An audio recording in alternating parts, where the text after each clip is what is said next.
मुख्यमंत्री म्हणून, उपमुख्यमंत्री म्हणून, पुन्हा मुख्यमंत्री म्हणून काम करण्याची संधी मिळाली, त्यावेळी मिळालेल्या संधीचा उपयोग करून ओबीसी समाजाकरता जी काही चांगले निर्णय करता येतील ते निर्णय सातत्याने घेण्याचा प्रयत्न या ठिकाणी केला।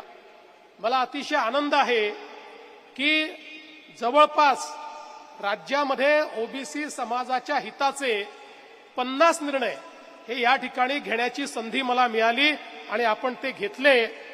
आणि या सगळ्या प्रक्रियेत जरी निर्णय घेण्याचं श्रेय आमचं असेल, पण हे निर्णय करून घेण्याचं श्रेय जर कोणाचं असेल तर ते राष्ट्रीय ओबीसी महासंघाचं श्रेय आहे। बबनरावजींच्या नेतृत्वामध्ये या ठिकाणी परिणयजी असतील किंवा आमचे सचिनजी असतील, पूर्ण ही जी टीम आहे, या टीमने इतका सातत्याने या सगळ्या गोष्टींचा पाठपुरावा केला की त्यामुळे एक एक निर्णय आम्ही घेत गेलो।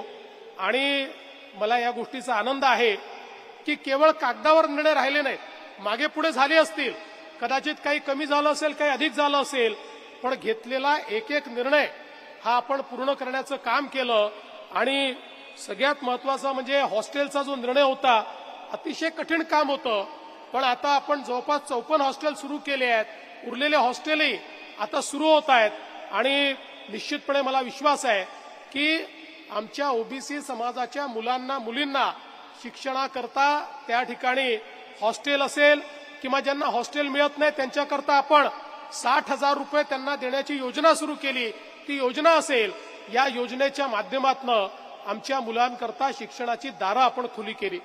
रोकठोक महाराष्ट्राला सबस्क्राईब करा आणि बेल आयकॉनवर क्लिक करायला विसरू नका।